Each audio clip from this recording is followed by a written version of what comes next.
അസ്സലാമലൈക്കും. നീ വന്നിട്ടുള്ളത് സാമ്പാർ ചീരല്ലേ, അത് വെച്ചിട്ട് തോരൻ ഉണ്ടാക്കിയിട്ട് ഇന്നത്തെ വിശേഷങ്ങൾ വീട്ടിലത്തെ ഭക്ഷണം ഉണ്ടാക്കണമൊക്കെ കാണിക്കാമെന്ന് വിചാരിച്ചിട്ടാട്ടോ. അപ്പോൾ അത് നന്നായി അരിഞ്ഞ് കഴുകിയൊക്കെ വൃത്തിയാക്കി വെച്ചിട്ടുണ്ട്. ഇവിടെ സാമ്പാർ ചീര ആദ്യമൊന്നും എനിക്കിഷ്ടമല്ലായിരുന്നു. ഇപ്പോൾ എല്ലാവരും പറയണ നല്ല വിറ്റാമിൻസൊക്കെ ഉള്ളതാണ്, ഇതാണെന്ന് കളയണ്ടെന്നൊക്കെ ഇത് ഒരുപാട് പറമ്പിൽ നിൽക്കണതാണ്. ഇപ്പോൾ എല്ലാവരും വന്ന് പറയാം. അപ്പോൾ ഒന്ന് ട്രൈ ചെയ്ത് നോക്കിയാൽ നല്ല ടേസ്റ്റ് ഉണ്ടായിരുന്നു കേട്ടോ. അപ്പോൾ വീണ്ടും ഉണ്ടാക്കുകയാണ്. അപ്പോൾ അതിന് വേണ്ടിയിട്ട് അതാ 2 ചെറിയ ഉള്ളി, 2 കാന്താരി മുളക്, കുറച്ച് തേങ്ങ ഒക്കെ ഒന്ന് മഞ്ഞൾപ്പൊടിയൊക്കെ ഇട്ടിട്ടൊന്ന് ക്രഷ് ചെയ്ത് വെക്കുന്നുണ്ട്.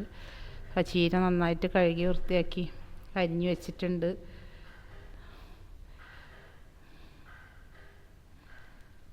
അപ്പോൾ ഇനി ചീനച്ചട്ടി വെച്ചിട്ട് അതിലേക്ക് വെളിച്ചെണ്ണ ഒഴിച്ചിട്ട് നമുക്ക് ചീര ഒന്ന് തോരൻ ഉണ്ടാക്കിയെടുക്കാം. അപ്പോൾ ഈ ചീര ഒരു പ്രത്യേക ടേസ്റ്റ് ആട്ടോ. സാധാ ചീരയുടെ ടേസ്റ്റ് തന്നെയാണ്, പക്ഷേ അതിനെക്കാട്ടും കുറച്ചുകൂടി ഒരു കൊഴുപ്പ് കൂടുതലുള്ള പോലെ തോന്നുന്നുണ്ട് തിന്ന് നോക്കുമ്പോൾ. അത്ര വ്യത്യാസമുള്ളൂ. നല്ല രുചിയുള്ള ചീര തന്നെ കേട്ടോ. ഞങ്ങളത് വെട്ടി പറമ്പിലൊക്കെ തെങ്ങിൻ്റെ കടയിൽ ഇട്ടിരുന്ന സാധനമാണ്. ഇപ്പോൾ അതെല്ലാവരും ഉപയോഗിക്കുന്നുണ്ട്. നല്ല സാധനമെന്നൊക്കെ പറഞ്ഞു നോക്കുമ്പോൾ ഒന്ന് ഉണ്ടാക്കാൻ തുടങ്ങിയതാണ്.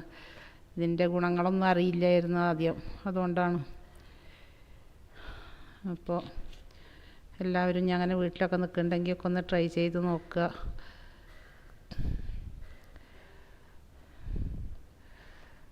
അപ്പം ഇനി കടുക് പൊട്ടി വരട്ടെ. അപ്പോൾ അതാ ചീര അതാ തണ്ട് കൊടുക്കനെ തന്നെ അരിഞ്ഞിട്ടുണ്ട് കേട്ടോ. നല്ല ചള്ള് തണ്ടാണ്. അപ്പോൾ കനം കുറച്ച് അങ്ങനെ അരിഞ്ഞെടുത്തതാണ്. അപ്പോൾ കുറച്ച് തന്നെ ഞങ്ങൾ വീട്ടിലെ ആൾ കുറവായതുകൊണ്ടും പിന്നെ എൻ്റെ മോന് ചീരപ്പേരി ഒന്നും ഇഷ്ടമല്ല, ഒരു ചീരയും കഴിക്കൂല. അതുകൊണ്ട് ഞാൻ കുറച്ച് മാത്രമേ ഉണ്ടാക്കണുള്ളൂ, അതുകൊണ്ടാണ് കേട്ടോ.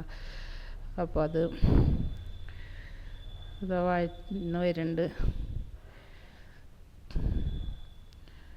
അപ്പോൾ വേഗം വേവ് കിട്ടോ. മറ്റേ ചീരനെക്കാട്ടിയും പെട്ടെന്ന് വേവുന്നുണ്ട്. അപ്പോൾ അതുകൊണ്ട് എന്തുണ്ട്, അതിൻ്റെ നടുക്കായിട്ട് തേങ്ങ ഇട്ടിട്ട് നമുക്കൊന്ന് ഒതുക്കി വെച്ചിട്ട് കുറച്ച് നേരം ഒന്ന് അടച്ച് വേവിച്ചാൽ മതി. അപ്പോൾ ആയി കിട്ടും പെട്ടെന്ന്. അപ്പോൾ ആ തേങ്ങ ഒന്ന് ആവിയൊക്കെ വെന്തിട്ട് ഒന്ന് കിട്ടുകയും ചെയ്യും.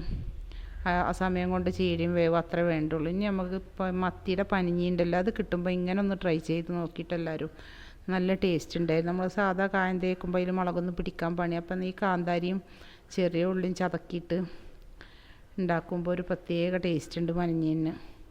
എരിവൊക്കെ നല്ലോണം പിടിക്കുന്നുണ്ട് ഈ കാന്താരിയുടെ എരിവൊക്കെ ഇട്ട്. അപ്പോൾ അതും കൂടെ ഒന്ന് കാണിച്ചു തരാമെന്ന് വിചാരിച്ചിട്ടാണ്. അപ്പോൾ അതിന് വേണ്ടി കാന്താരിയും ചെറിയ ഉള്ളിയൊക്കെ ചതക്കി വെച്ചിട്ടുണ്ട്. കുറച്ച് പനിഞ്ഞിനേ ഉള്ളൂ. അപ്പോൾ അത് കാരണം ഞാൻ ഒരു ഇത്തിരി തന്നെ ഇടികല്ലൊന്നും എടുക്കാതെ ഒരു പാത്രത്തിൽ തന്നെ വെച്ച് ചതക്കണം, അതുകൊണ്ടാണ്.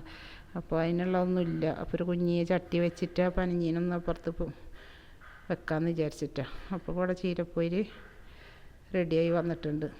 അപ്പോൾ ഈ ചീര എല്ലാവരും ഒന്ന് ട്രൈ ചെയ്ത് നോക്കട്ടെ. ഞാനും ഇതുപോലെ കളഞ്ഞിരുന്ന ചീര തന്നെയാണ്. അത് എന്താണെന്നറിയില്ല, സാമ്പാർ ചീര എന്നൊക്കെ പറയുമെങ്കിലും കൂടിയിട്ട് അതിൻ്റെ ടേസ്റ്റ് ഒന്നും അറിയാതെ തെങ്ങിൻ്റെ കടയിൽ വെട്ടിയിട്ടിരുന്നതാണ്. ഇവിടെ വളപ്പിൽ ഇഷ്ടം പോലെ നിൽക്കുന്നുണ്ട്. അപ്പോൾ ഇപ്പോഴാണ് ഞാൻ കഴിച്ചിട്ട് രുചി അറിഞ്ഞത്. അപ്പോൾ ടേസ്റ്റ് ഉണ്ട് കേട്ടോ, നല്ല സാധനമാണ്. അപ്പോൾ അതാ തോര റെഡിയായി.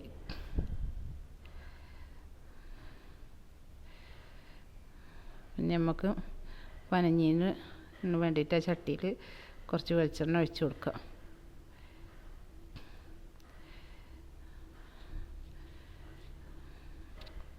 പിന്നെ അതിലേക്ക് നമ്മൾ ചതച്ച് വെച്ച പച്ചമുളകും ചെറിയ ഉള്ളിയും, ചെറിയ ഉള്ളി തന്നെ വേണം കേട്ടോ, സവോള അല്ല, ചെറിയ ഉള്ളി വേണം, അതാണ് അതിൻ്റെ ടേസ്റ്റ്.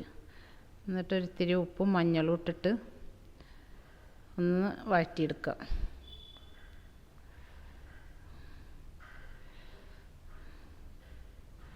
പനിഞ്ഞിൽ നമ്മൾ വേറെ ഒന്നും ഇടണില്ല കേട്ടോ, ഒക്കെ ഇതിലാണ് ഇട്ട് കൊടുക്കണുള്ളൂ. പനിഞ്ഞി എന്നിട്ട് ഇതിൽക്കിട്ട് ഇറക്കി ഇട്ട് കൊടുത്തിട്ട് അടച്ച് വെച്ച് വേവിക്കുകയാണ്. അപ്പോൾ എൻ്റെ വീഡിയോ ആദ്യമായിട്ട് കാണുന്നവരൊന്ന് സപ്പോർട്ട് ചെയ്യുക, സബ്സ്ക്രൈബ് ചെയ്യുക, ലൈക്ക് ചെയ്യുകയൊക്കെ ചെയ്യണേ. അപ്പോൾ ഇതാ പനിഞ്ഞീനിട്ട് കൊടുക്കഞ്ഞി. ഇപ്പോൾ മത്തിയൊക്കെ മേടിക്കുമ്പോൾ പനിഞ്ഞീനൊക്കെ ഉണ്ടാവും. അപ്പോൾ നമ്മൾ മറ്റിച്ച ചെയ്യുമ്പോൾ അധികം ഒരു ടേസ്റ്റ് തോന്നും, അതിനേക്കാളും നല്ലൊരു ടേസ്റ്റ് തോന്നുന്നുണ്ട് ഇത് കേട്ടോ. ഒരു മസാല ഒക്കെ ആയിട്ട് കിട്ടുന്നുണ്ട്, അതുകൊണ്ട് നല്ല ടേസ്റ്റ് വരുന്നുണ്ട്. അപ്പോൾ ഞങ്ങൾ ഇങ്ങനെയാണ് ഉണ്ടാക്കാറ്. അപ്പോൾ അതും കൂടി ഒന്ന് കാണിച്ചിട്ടുണ്ട്. അപ്പോൾ ഇതാ ഉപ്പേരി ഒരു പാത്രത്തിലേക്ക് മാറ്റി വെക്കാം.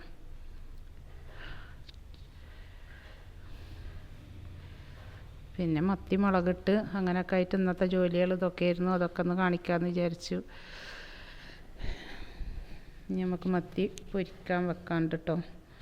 അപ്പോഴത്തേക്ക് പഞ്ഞീന് തീയിൽ നല്ല ലോയിലിട്ടിട്ട് വേണം പഞ്ഞീന് ഇങ്ങനെ പരത്തി വെച്ച് കൊടുക്കാൻ. എന്നിട്ട് നമുക്ക് അടച്ച് വെച്ചിട്ട് വേണം വേവിക്കാൻ, അല്ലെങ്കിൽ പൊട്ടിത്തെറിക്കുക ഇച്ചിരി പുറത്ത് പോകും. അതിനെ വേണ്ടിയിട്ട് ഒന്ന് അടച്ച് വെക്കുന്നുണ്ട്.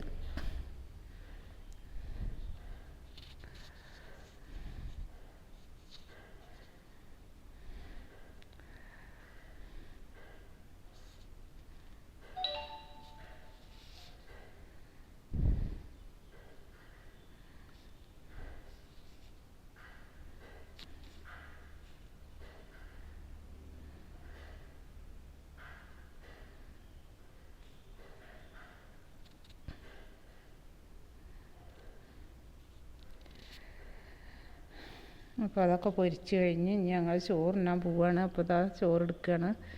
അപ്പം ഇനി അത് ഭക്ഷണം കഴിയട്ടെ എന്ന് വിചാരിച്ചിട്ടാണ്. അപ്പം മത്തി മുളക് കറിയാണ്.